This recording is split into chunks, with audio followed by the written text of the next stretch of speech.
ఆరాధన కొరకే దేవుని వాక్యం నుంచి ఆమోసు గ్రంథంలోని కొన్ని సంగతులను మనం క్లుప్తంగా ధ్యానం చేసి మన ప్రభువును ఆత్మతో సత్యంతో ఆరాధించినట్లుగా మనం సిద్ధపడదాం. ఆమోసు గ్రంథము 4వ అధ్యాయం.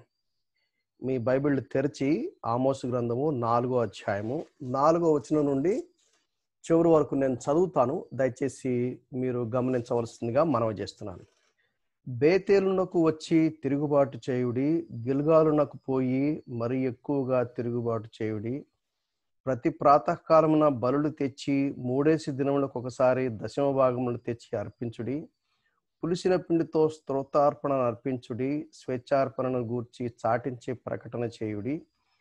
ఇశ్రాయేలీయులారా, ఈలాగు చేయుట మీకు ఇష్టమై ఉన్నది. ఇదే ప్రభువు అయిన యెహోవా వాక్కు. మీ పట్టణములన్నిటిలోనూ నేను మీకు దంతశుద్ధి కలుగజేసినను, మీరున్న స్థలములన్నిటిలోనూ మీకు ఆహారము లేకుండా చేసినను, మీరు నా తట్టు తిరిగిన వారు కారు. ఇదే యెహోవా వాక్కు. మరియు కోతకాలమునకు ముందు 3 నెలలు వాన లేకుండా చేసి తిని, ఒక పట్టణం మీద కురిపించి మరొక పట్టణం మీద కురిపించకపోతిని. ఒక చోట వర్షము కురిచెను, వర్షము లేని చోట ఎండిపోయెను. 2-3 పట్టణముల వారు నీళ్లు త్రాగుటకు ఒక పట్టణమునకి పోగా అచ్చట నీరు వారికి చాలకపోయెను. అయినను మీరు నా తట్టు తిరిగిన వారు కారు. ఇదే యెహోవా వాక్కు. మరియు మీ సస్యములను ఎండు తెగులు చేతను కాటుక చేతను నేను పాడు చేసి తిని, గొంగళి పురుగులు వచ్చి మీ విస్తారమైన వనములను, ద్రాక్ష తోటలను, అంజూరపు చెట్లను, ఒలీవ చెట్లను తినివేసెను. అయినను మీరు నా తట్టు తిరిగిన వారు కారు. ఇదే యెహోవా వాక్కు. మరియు నేను ఐగుప్తీయుల మీదికి తెగుళ్ళు పంపించినట్లు మీ మీదికి తెగుళ్ళు పంపించి తిని, మీ దండుపేటలో పుట్టిన దుర్గంధము మీ నాసికారంధ్రములకు ఎక్కువనంతగా మీ యవనులను ఖడ్గము చేత హతము చేయించి మీ గుర్రములను కొల్లపెట్టించి తిని, అయినను మీరు నా తట్టు తిరిగిన వారు కారు. ఇదే యెహోవా వాక్కు. దేవుడు సొదొమ గొమొర్రాలను బోర్ల దోసి నాశనము చేసినట్లు నేను మీలో కొందరిని నాశనం చేయగా మీరు మంటలో నుండి తీయబడిన కొరువైనట్టు తప్పించుకొంటిరి. అయినను మీరు నా తట్టు తిరిగిన వారు కారు. ఇదే యెహోవా వాక్కు. కాబట్టి ఇశ్రాయేలులారా, మీ ఎడల నేను ఇలాగ చేయుదును గనుక, ఇశ్రాయేలులారా, మీ దేవుని సన్నిధిని కనబడుటకే సిద్ధపడుడి. పర్వతములను నిరూపించువాడును, గాలిని పుట్టించువాడును ఆయనే. ఉదయమున చీకటి కమ్మజేయువాడును, మనుషుల యోచనలు వారికి తెలియజేయవాడును ఆయనే. భూమి యొక్క ఉన్నత స్థలముల మీద సంచరించు దేవుడును, సైన్యములకు యెహోవా అని ఆయనకు పేరు. ప్రార్థన చేసుకుందాం. తలలు వంచండి. సాధ్యమైతే కళ్ళు మూసుకోండి. ప్రార్థన చేసుకుందాం. ప్రేమగల మా తండ్రి, యేసుక్రీస్తు వారి నామమును బట్టి మీ సందులో ప్రార్థన చేస్తా ఉన్నాం. ఆరాధన కొరకై మీ దివ్యమైన వాక్యాన్ని మా ముందు ఉంచినారు. వీటిని ధ్యానం చేస్తుండగా మీ కృప చొప్పున మీ వాక్య పరిచర్య మాకు అనుగ్రహించండి. మీకు ఇష్టమైన ఆరాధన చేయటానికి మమ్మల్ని సంసిద్ధపరచండి. సెలవులో మా కొరకు చిందించిన మీ పవిత్రమైన రక్తం చేత మనల్ని కడిగి శుద్ధులుగా చేయండి. నీ సన్నిధి చేత, నీ ఆత్మ ప్రేరేపణ చేత మా ఆరాధన ఆత్మతో సత్యంతో మేము ఆరాధించినట్లు మీకు ఇష్టమైన ఆరాధన సమర్పించగలటకు నీ దాసులము నీ దాసులమైన మమ్మల్ని అందరినీ కూడా ఆయత్తపరచమని యేసుక్రీస్తు వారి పరిశుద్ధమైన నామమున ప్రార్థించి వేడుకుంటున్నాం తండ్రి. ఆమెన్. ఆమెన్. ఈ మాట గమనించండి. ఏ మాట? 11వ వచనంలో ఒక మాట రాయబడించండి. ఏంటిది అది? మీరు మంటలో నుండి తీయబడిన కొరువైనట్టు తప్పించుకుంటిరి. అంటే ఫైర్ బ్రాండ్ ఇంగ్లీష్లో మంటలో నుండి తీయబడిన ఒక కొరువులాగా తప్పించుకుంటిరి. 12వ వచనం 2వ భాగం, మీ దేవుని సన్నిధిని కనబడుటకై సిద్ధపడుడి. 13వ వచనం, పర్వతములను నిరూపించువాడును, గాలిని పుట్టించువాడును ఆయనే. ఉదయమున చీకటి కమ్మజేయువాడును, మనుషుల యోచనలు వారికి తెలియజేయువాడును ఆయనే. భూమి యొక్క ఉన్నత స్థలముల మీద సంచరించు దేవుడును, సైన్యములకు అధిపతి యెహోవా అని ఆయనకు పేరు. వాక్యాన్ని ధ్యానం చేసేటప్పుడు దాని కాంటెక్స్ట్ చాలా ప్రాముఖ్యమైనది. మేము గతంలో నేను మీకు చెప్పడం జరిగింది. కనుక ఆమోసు గ్రంథం యొక్క కాంటెక్స్ట్ మనం అర్థం చేసుకోవడం అవసరం. గ్రంథ పరిచర్య. ఆమోసు అనగా బర్డన్ బేరర్ అని అర్థం. ఆయన స్వగ్రామము యూదా దేశంలో ఉంటాడు. బెత్లెహేమ్కి ఒక 9 to 10 కిలోమీటర్స్ డిస్టెన్స్లో తెకోయ అనే ప్రాంతంలో ఆయన నివసిస్తాడు. ఆయన పశువుల కాపరి, మేడి పండ్లు ఏరుకునేవాడు అని 1వ అధ్యాయం 1వ వచనంలో, అలాగే 7వ అధ్యాయము 14వ వచనంలో వ్రాయబడి ఉంది. 7వ అధ్యాయం 13వ వచనం కనుక చూస్తే ఆయన ఇశ్రాయేలుల గురించి ఇది రాసినట్టుగా మనకు అర్థమవుతుంది. యూదా దేశంలో పుట్టి పెరిగినా కానీ దేవుడు ఆయనకి ఇశ్రాయేలు విషయంలో ఒక స్పెషల్ మెసేజ్ అందించాలని దేవుడు కోరాడు. అక్కడికి వెళ్తే వాళ్ళు ఏమంటారంటే, రాజుగారు యాక్సెప్ట్ చేయడు కాబట్టి మీరు నీ దేశానికి వెళ్ళి మీ ఊర్లో చెప్పుకోపో అంటాడు. ఆ మాట చూడండి, 7వ అధ్యాయము 13వ వచనం. వాళ్ళు ఏ విధంగా రిజెక్ట్ చేస్తారో మనకు ఇక్కడ బాగా అర్థమవుతుంది. 7వ అధ్యాయం 13వ వచనం,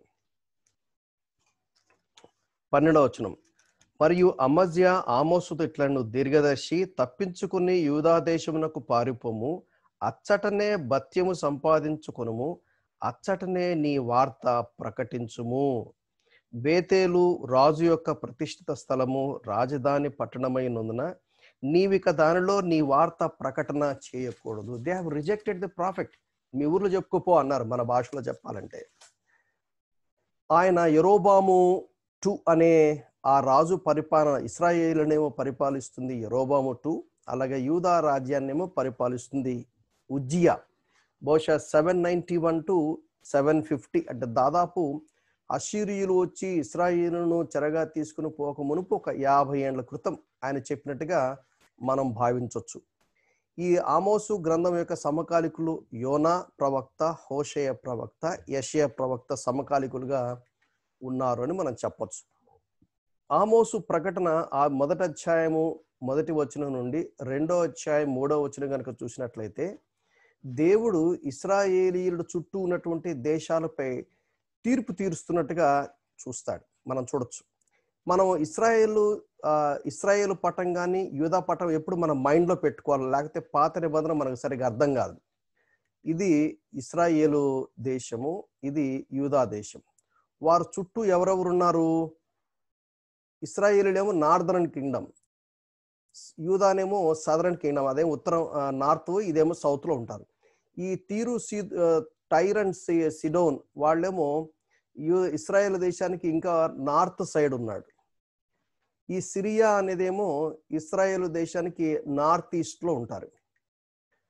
ఫిలిస్తీయులేమో యూదాకు వాళ్ళు ఈ సౌత్ వెస్ట్లో ఉంటారు. అమ్మోనీయులు అంటే ఈ ఎవరు, మన లోతు యొక్క చిన్న బిడ్డ సంతానం అన్నమాట వీళ్ళు అమ్మోనీయులు. వాళ్ళు ఎక్కడున్నారంటే ఈస్ట్ వైపుకు ఉంటారు. ఆ తర్వాత మోయాబీయులేమో ఈ లోతు యొక్క పెద్ద కుమార్తె పిల్లలు. వాళ్ళు ఈ సదరన్ కింగ్డమ్ యూదా రాజ్యానికి వాళ్ళు వెస్ట్ వైపున ఉంటారు. ఎదోము వీళ్ళేమో యూదా రాజ్యం దక్షిణ వైపు, ఇంకా దక్షిణ వైపు ఉంటారు. వీళ్ళు చుట్టుపక్కల ఉన్నటువంటి దేశాలు. ఎందుకంటే దేవుడు అరవిందం గారు భలే చెప్పేవాడు, దేవుడు ఈ చుట్టుపక్కల ఉన్న వాళ్ళని ఎందుకు వాడుకున్నారంటే తన ప్రజలకు బుద్ధి చెప్పడానికి వాడుకున్నాడు. చెక్ పోస్ట్ లాగా పెట్టినాడని చెప్పేవాడు ఆయన. మేము యవనస్తులుగా ఉన్నప్పుడు ఆయన చెప్పిన సందేశాలు నాకు అది బాగా గుర్తుంది. ఇశ్రాయేలు పాపం చేసినప్పుడు వాళ్ళకి బుద్ధి చెప్పాలి కదా, మరి ఎవరు బుద్ధి చెప్తారు? దేవుడు తన కృపను విత్డ్రా చేసినప్పుడు శత్రువుల మీద పడతారు. అది వాళ్ళ చుట్టూ ఉన్నటువంటి వాళ్ళపై తీర్పు గురించి 1వ అధ్యాయం 1వ వచనం నుంచి 2 నుంచి 3 దాకా చూడవచ్చు. 2వ అధ్యాయము 4-5 వచనాల్లో యూదా దేశంపై కూడా దేవుడు తీర్పు తీరుస్తాడు. ఆమోసు గ్రంథం 2వ అధ్యాయము 6 నుంచి 6 వరకు అని చెప్పాం, కానీ అసలు చెప్పాలంటే ఈ ఆమోసు గ్రంథం అంతా కూడా ఇశ్రాయేలును ఉద్దేశించి రాసినటువంటి మాటలే. 7-8 అధ్యాయాల్లోనేమో ఆమోసు కలిగినటువంటి దర్శనాల గురించిన వివరణ చూస్తాము. 9వ అధ్యాయంలో దేవుడు శేషం, అదే అగ్నిలో నుంచి తీయబడిన ఒక కొరువులాగా తయారయ్యావంటే ఒక శేషాన్ని దేవుడు సమూల నాశనం చేయకుండా కఠినంగా శిక్షించాడు, కానీ మరణానికి అప్పగించలేదని కీర్తనకారుడు చెప్పినట్టు శేషాన్ని ఉంచాడు. ఆ శేషాన్ని కూడా ఏం చేశాడంటే రెస్టోర్ చేశాడు. ఇవాళ ఉదయం మనం ఆరాధించడానికి కూడా దీన్ని మనము ఆసరాగా తీసుకొని, దీన్ని మనము ఆధారం చేసుకొని మనం ప్రభువును ఆరాధన చేయాలి. దేవుడు మన ఎడల చూపినటువంటి ఆ అపారమైన కృప, ఇశ్రాయేలులకు దేవుడు ఏదైతే ఒక నిబంధన చేశాడో ఆ నిబంధన అది సంఘానికి ఎక్స్టెండ్ చేశాడు. ఇశ్రాయేలుకు ఏవైతే కొన్ని వాగ్దానాలు చేశాడో ఆ వాగ్దానాల్లో సంఘం కూడా పాలుపంపులు కలిగి ఉండే గొప్ప భాగ్యాన్ని మనకు అనుగ్రహించాడు. ఆ సందర్భంలో ఇశ్రాయేళ్ల పరిస్థితి ఎలా ఉంది, మన పరిస్థితి ఎలా ఉంది, మనం కంపేర్ చేసుకోవాలి. ఇశ్రాయేళ్ల పరిస్థితి ఎలా ఉంది మీకు క్లుప్తంగా కొన్ని మాటలు చూపిస్తాను. మొత్తం చదివితే చాలా పెద్ద బైబిల్ స్టడీ అవుతుంది. మీకు గ్లిమ్స్ మొత్తం కలిపి ఒక హాఫ్ అన్ అవర్లో మీకు వివరం చెప్పడానికి ప్రయత్నం చేస్తాను. ఆమోసు గ్రంథం 2వ అధ్యాయం 6-7 వచనాలు కనుక చూసినట్లయితే వాళ్ళు ఏం చేస్తున్నారంటే నీతిమంతులను అమ్మేస్తున్నారట. అంటే అమ్మేయటం అంటే బానిసలు. ఆ దినాల్లో బానిసత్తులుగా ఉన్నటువంటి సిచ్యువేషన్ ఉంది. వాళ్ళు ఏదన్నా వాళ్ళకున్నటువంటి అప్పులు తీర్చడానికి కొన్నిసార్లు వాళ్ళు బానిసలుగా లొంగిపోతారు. వాళ్ళు దేనికోసం అమ్ముతున్నారంటే పాదరక్షల కోసం. అంటే ఎంత చీప్గా ఉన్నారు చూడండి. నీతిమంతులను అమ్మేస్తారంట, చెప్పుల కోసం అమ్మేస్తారు. దీనుల త్రోవకు వాళ్ళు అడ్డం వస్తారంట. బలహీనులు దీనులు ఎవరైతే వాళ్ళు అంటే బలాత్కారం విపరీతంగా ఉంది. తండ్రి కుమారుడు ఒకే దాన్ని కూడుతున్నారు అంటే బహుశా బానిస అయి ఉండొచ్చు. బానిసలను కూడా స్త్రీలుగా తీసుకున్నప్పుడు వాళ్ళు ఇష్టం వచ్చిన ఒక వస్తువును ఎట్లా వాడుకున్నారో అట్లా అంటే నీతి న్యాయము పవిత్రత అనేది లేకుండా దేవుడు తన నామాన్ని అపవిత్రపరిచారని 2వ అధ్యాయము 6-7 వచనాల్లో మనం చూస్తాం. 8వ వచనంలో తాకట్టుగా పెట్టబడిన బట్టలను అప్పగింపక వాటిని పరుచుకొని బలిపీఠములన్నిటి యొద్ద పండుకొందరు. అంటే బలిపీఠం దగ్గర ఉన్నారంటే వారికి దేవుడు ఏదో భక్తి వైరాగ్యం ఉన్నట్టు చూపిస్తున్నారు. కానీ ఒకవైపున వాళ్ళు ఎలా చేస్తున్నారంటే తాకట్టుగా పెట్టబడిన బట్టలు. మనం కనుక చూసినట్లయితే నిర్గమకాండములో 4వ అధ్యాయం కదా, తప్పదు, స్క్రైబర్ ఎర్రర్, అది నేను మార్చలేదు. నిర్గమకాండంలో మనం 22వ అధ్యాయం అనుకుంటాను. అక్కడ ఏం చూస్తామంటే చీకటి పడే లోపల వాడు కప్పుకోవడానికి ఉన్నవి అవే కాబట్టి వాడికి వెనక్కి ఇచ్చారని చెప్పి దేవుడు స్పష్టంగా చెప్పాడు. అయితే వీళ్ళు దేవుని వాక్యాన్ని ఉల్లంఘించారు. బలిపీఠం యొద్ద పడుకుంటారట. యాక్చువల్గా చూడాలంటే 4వ అధ్యాయం 4వ వచనంలో మనం మనము బేతేలు గిల్గాలులో వాళ్ళు బలిపీఠాలు పెట్టారు. అంటే ఏ బలిపీఠాలు పెట్టారు? ఈ అన్య దేవతలకు కూడా బలిపీఠాలు ఉన్నాయి అక్కడ కనుక మనం హిస్టారికల్ కనుక చూస్తే ఈ స్కాలర్స్ చెప్తారు వాళ్ళు అక్కడ అటు దేవుని బలిపీఠాలు ఉన్నాయి, ఇటు అన్య బలిపీఠాలు కూడా ఉన్నాయి. మరి ఏ బలిపీఠం దగ్గర పడుకున్నారు దాని గురించిన వివరణ మనకు తెలియదు. బహుశా వాళ్ళు ఏం చేస్తున్నారంటే కాసేపు దేవుడు, కాసేపు వాళ్ళకి ఇష్టం వచ్చినటువంటి అన్య దేవతలను వాళ్ళు పూజించే మిక్స్డ్ వర్షిప్ అనేది అక్కడ ఉన్నట్టుగా మనం స్కాలర్స్ కనుక చూస్తే మనకు కాంటెంపరీ థియాలజీని చూస్తే మనకు బాగా అర్థమవుతుంది.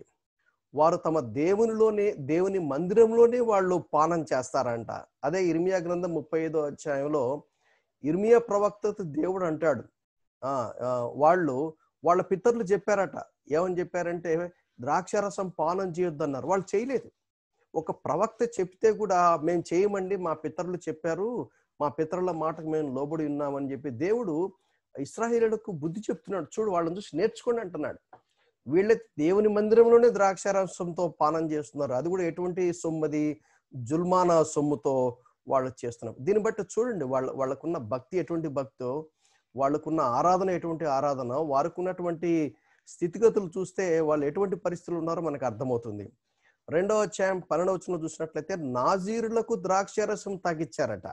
నాజీరులు ద్రాక్షారసం తాగకూడదు. అయితే వీళ్ళు ఏం చేశారంటే ఏం కాదులేవయ్యా తీసుకో అని వాళ్ళు ఫోర్స్ చేశారేమో. అంటే నాజీరులుగా దేవుడి కోసం తమను తాము ప్రత్యేకించుకున్న వారిని కూడా వాళ్ళు ఏం చేశారంటే ద్రాక్షారసం తాగిచ్చారు. బహుశా బలాత్కారం ఉండొచ్చు. ప్రవచింపవద్దని ప్రవక్తలకు ఆజ్ఞ ఇచ్చారట.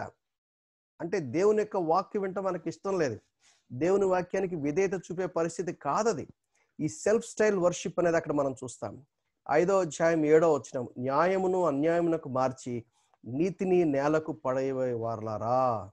5వ అధ్యాయం 10వ వచనం, బుద్ధి చెప్పు వారి మీద జనులు పగబడతారు. బుద్ధి చెప్పడానికి ఎవరైనా ప్రయత్నం చేస్తే పగబడుతున్నారు.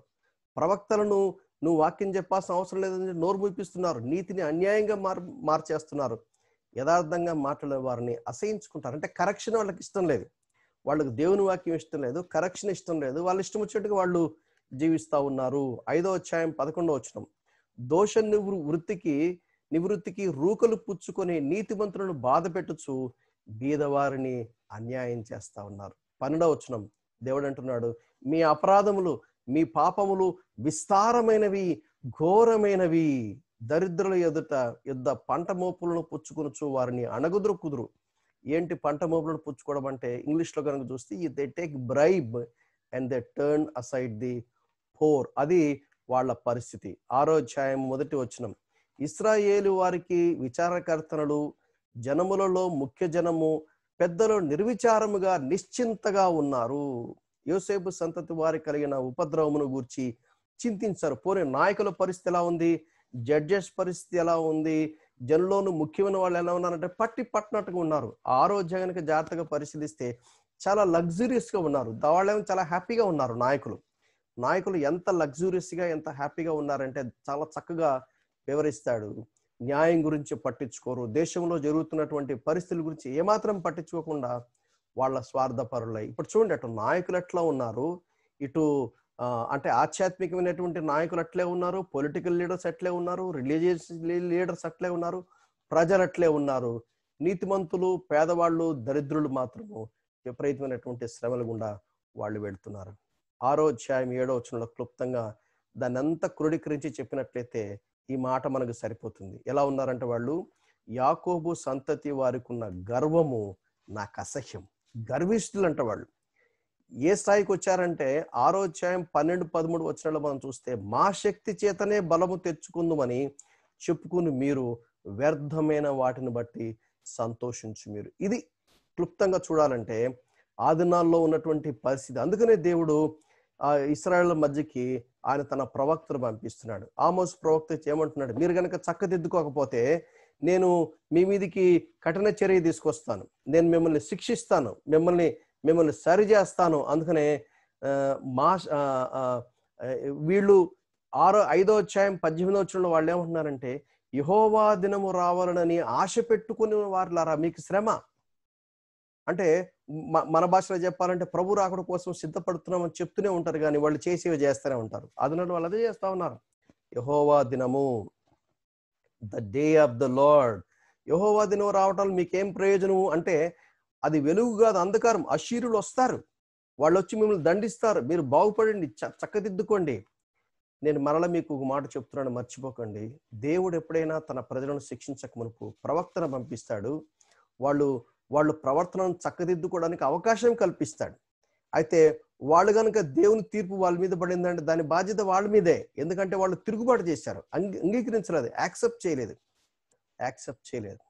ఇశ్రాయేలులో శేషము, ఆమోసు గ్రంథం 3వ అధ్యాయం 12వ వచనం, యెహోవా సెలవిచ్చినదేమనగా, గొల్లవాడు సింహము నోట నుండి 2 కాళ్ళనైనను చెవి ముక్కనైనను విడిపించినట్లుగా షోమ్రోనులో మంచముల మీద బుట్ట వేసిన శేయల మీద కూర్చుండు ఇశ్రాయేలులు రక్షించబడదురు. అంటే శేషం అంటే నిజానికి ఒక సింహము నోట్లో ఏదైనా పడితే మొత్తం పొడి చేస్తుంది. అయితే గొల్లవాడు ఏం చేస్తారంటే ఆ నోట్లో నుండి ఒక 2 కాళ్ళు కానీ ఒక చెవి ముక్క, ఎంత కొద్ది గొప్ప శేషం అంటే అర్థమైందంటే, నేను చిన్నతనం ఉన్నప్పుడు కొత్తగా రక్షణ పొందడం ఐ స్టిల్ రిమెంబర్. ఆ దినాల్లో చెప్పినటువంటి ఒక బోధకుడు, ఆయన ఎవరో కూడా నాకు గుర్తులేదు, ఈ మాట బాగా గుర్తుంది. శేషం అంటే అర్థమైందంటే చివరికి 3 మిగులుతుంది. 3 is not sub divided, it cannot be sub divided.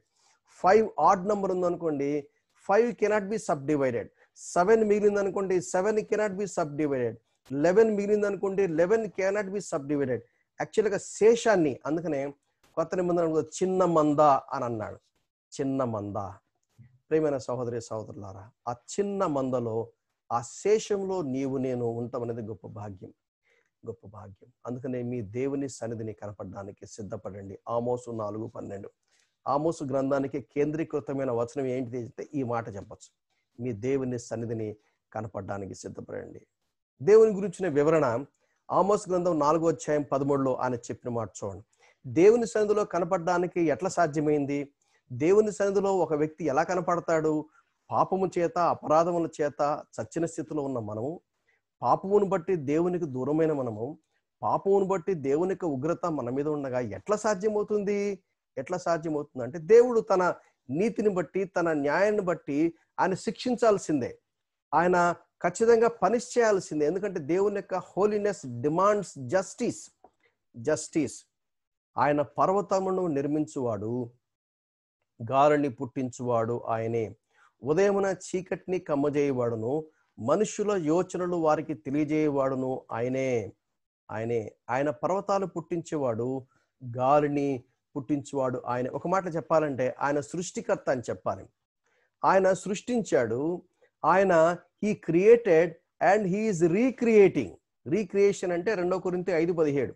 మనం భౌతికంగా పుట్టాము, మనం భౌతికంగా పుట్టి ఆధ్యాత్మికంగా చచ్చిన స్థితిలో ఉన్నాము. అయితే 2 కొరింథీ 5:17 ప్రకారంగా ఆయన మనల్ని నూతన సృష్టిగా చేశాడు. పాతవి గతించెను, కొత్తవి మన జీవితంలో వచ్చే విధంగా చేయటానికి ఎట్లా సాధ్యమైంది? ఆ దేవుని యొక్క ఉగ్రత ప్రభువైన యేసుక్రీస్తు వారి మీద పడింది. ఆనాడు అష్షూరులను తీసుకొచ్చి వాళ్ళని బాగా దండించాడు. యూదా దేశంలోని తన ప్రజలను బబులోనును తీసుకొచ్చి వాళ్ళని బాగా దండించాడు. అయితే మనల్ని దండించకుండా, మన మీద శిక్ష పడకుండా ప్రభువైన యేసుక్రీస్తు వారి పైన పడింది. మనం ఆత్మీయంగా చచ్చిన మనల్లో తిరిగి నూతన సృష్టిగా చేయటానికే ఆయన మన జీవితంలో కార్యం చేయడానికి, పరిశుద్ధాత్మ దేవుని మన జీవితంలో పనిచేయడానికి ఆయన సంచకరువుగా, ఆయన మనకు ఆదరణకర్తగా, ఆయన మన జీవితంలో పని చేయటానికే ఆయన సెలవులు చేసిన గొప్ప విమోచన కార్యము గంభీరమైనది. వాటిని మనము గుర్తు చేసుకోవాలి. ఆయన మనుషుల యోచనలు వాటికి మనకు తెలియజేసేవాడు ఆయనే. అంటే కన్విక్షన్స్ దేవుడు తన వాక్యం ద్వారా, తన పరిశుద్ధాత్మ ద్వారా నేను పాపిని నేను ఒప్పుకుని చేశాడు.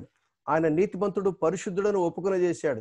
నీతిమంతుడు ఎవ్వరు లేరు, అందరం త్రోవ తొప్పిన వారమేని దేవుడు ఆ కన్విక్షన్స్ మనలో తీసుకొచ్చాడు. ఆయన నీతిమంతుడే, అయితే మన పాపము తన మీద ఒప్పుకొని ఆయన తన నీతిని మనకు ఆపాదించాడు అనే సత్యాన్ని 2 కొరింథీ 5:21 రాయబడినట్టుగా ఈ ట్రూత్స్ అని మనకు కన్విక్షన్ కలగజేసింది ఎవరు? ఆయన కలగజేశాడు. మన యోచనలు ఆయన మనకు కన్విక్షన్స్ లాగా తీసుకొచ్చాడు.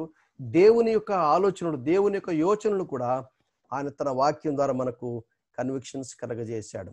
ఆయన సైన్యములకు అధిపతి యెహోవా భూమి మీద ఉన్నత స్థలముల మీద సంచరించు దేవుడు ఆయనే. మన యుద్ధాలు చేసేవాడు ఆయనే. మన శత్రువులపై విజయాన్ని అనుగ్రహించేవాడు ఆయనే. He is the one who fights our battle.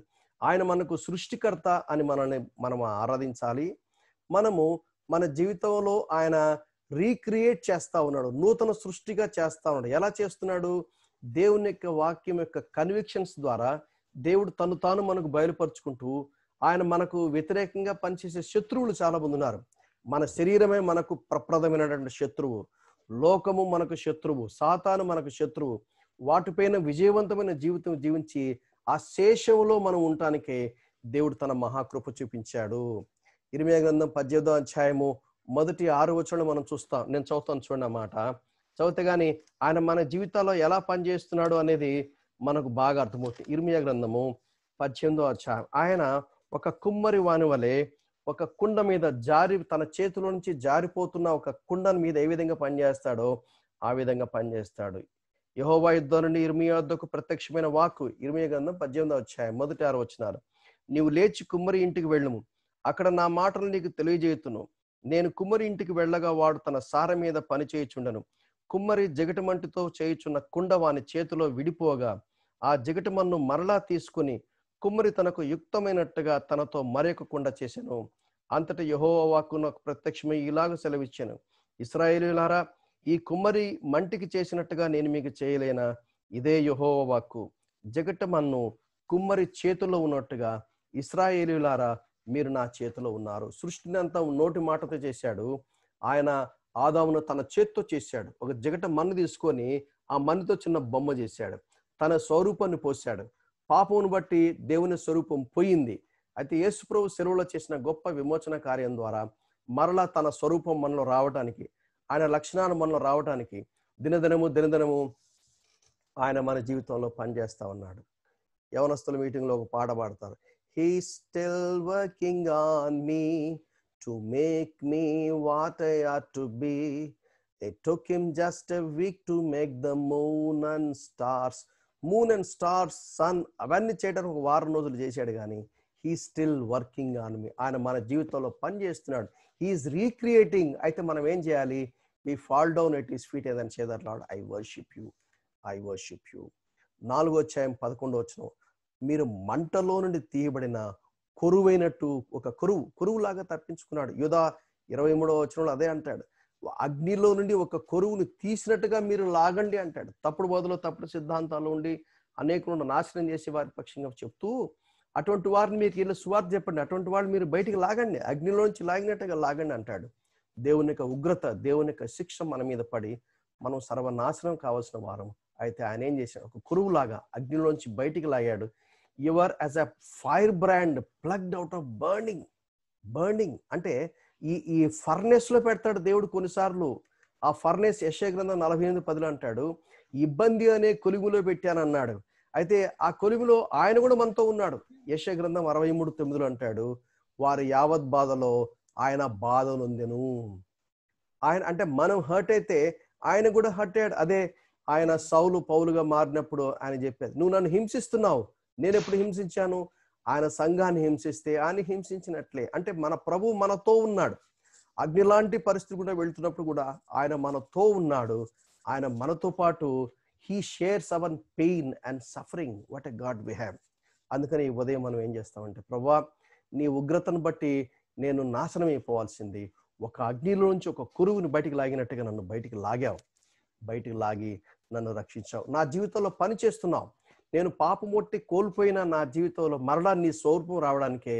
ఎందుకంటే మామూలుగా చెప్తే వినలేదు, మరి ఏం చేయాలా? ఏదో విధంగా వినేటట్టు చేయాలి కదా. He provides circumstances where in we can humble and submit and obey.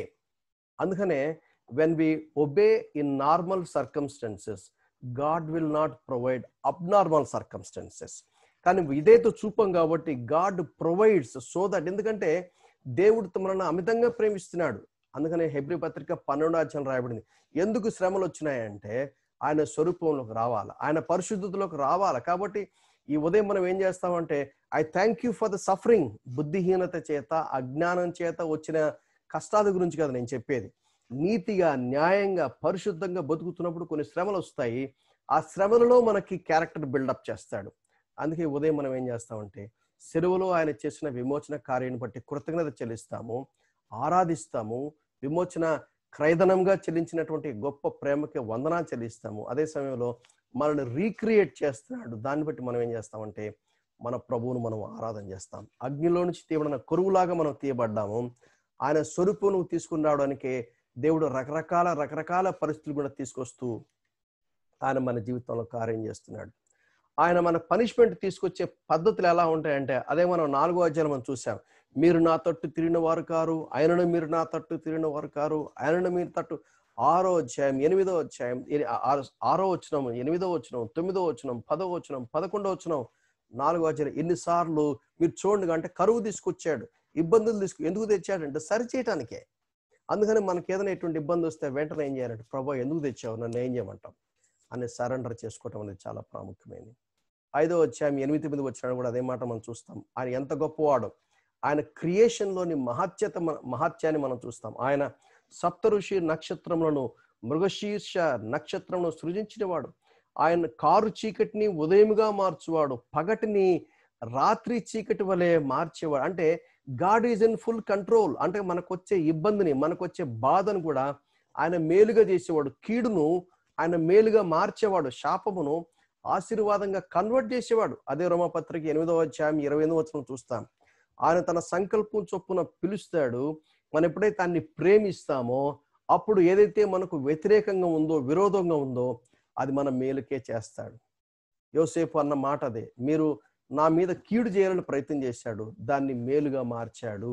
మన జీవితంలో ఏవేవైతే మన దేవుడు అటువంటి సందర్భాలను ఆయన చేతిలో మనం పెట్టినప్పుడు, ఆయన చేతిలో మనం సబ్మిట్ చేసుకున్నప్పుడు, ఆయన చేతులు ప్రేమగల చేతులు, జాలిగల చేతులు, నైపుణ్యం గల చేతులు, గాయపరచబడిన చేతులు, ఆ చేతులతో ఆయన ఏం చేస్తారంటే he turns everything good for us. ఎందుకంటే ఆయన చీకటిని ఉదయంగా మార్చేవాడు, ఆయన పగటిని రాత్రిగా మార్చేవాడు. God is sovereign, he is in full control. That is our God. ఆ దేవుణ్ణి మనం ఆరాధించడానికి వచ్చాం. ఇక్కడ సముద్రాన్ని పిలిచి వాటిని భూమి మీద పొర్ల చేసేవాడు ఆయనే యెహోవా, ఆయనే యెహోవా. ఆకాశము తన కొరకే మేడగదులు కట్టుకునేవాడు. అందుకనే 14వ అధ్యాయం యోహాను సువార్తలు అంటాడు, తండ్రి ఇంట్లో ఆయన మనకు నివాస స్థలాలు చేస్తా ఉన్నాడు, మన కోసం కడతా ఉన్నాడు. ఒకసారి లెట్ us రీక్యాప్. ఏంటి? ఆయన సృష్టికర్త, he created us and he is recreating us. ఒక ఫైర్ బ్రాండ్ అగ్ని నుంచి లాగినట్టుగా ఆయన లాగాడు. ఆయన కన్విక్షన్స్ కలగజేస్తున్నాడు వాక్యం ద్వారా. ఆయన మన బ్యాటిల్స్ని మన పక్షంగా యుద్ధం చేసేవాడు. He fights our battles and he gives us the victory. ఆయన కీడును మేలుగా మార్చేవాడు, శాపమును ఆశీర్వాదంగా మార్చేవాడు. ఆయన సార్వభౌముడు. మన కోసమే నివాస స్థానంలో నిత్యత్వంలో ఏర్పాటు చేయనే ఉన్నాడు. త్వరగా రానే ఉన్నాడు. ఆయన రాకడకే మనల్ని సిద్ధపరుస్తా ఉన్నాడు. ఇన్ని చేసిన ఈ ప్రభుకు మనం ఏం చేయాలా? ఒకటి చేయగలం, సాగిలపడి సరెండర్ అయిపోతాం, సాగిలపడి సంపూర్ణంగా సమర్పించుకుంటాం. ప్రభువా, నీలాంటి దేవుడు ఇంకెవరు లేరు. నిన్ను ఆరాధించకుండా ఎట్లా ఉండగలను? నిన్ను పూజించి కొనియాడకుండా ఎట్లా ఉండగలను? అందుకని సాగిలపడి మరోసారి మన ప్రభు సన్నిధిలో మన ప్రభువును ఆరాధించడానికి ఈ వాక్య భాగాన్ని దేవుడు మనకు ఆశీర్వాదకరంగా చేయనుగాక. ఆమేనని చెప్పండి. This is the way we worship God, we honor God, and we glorify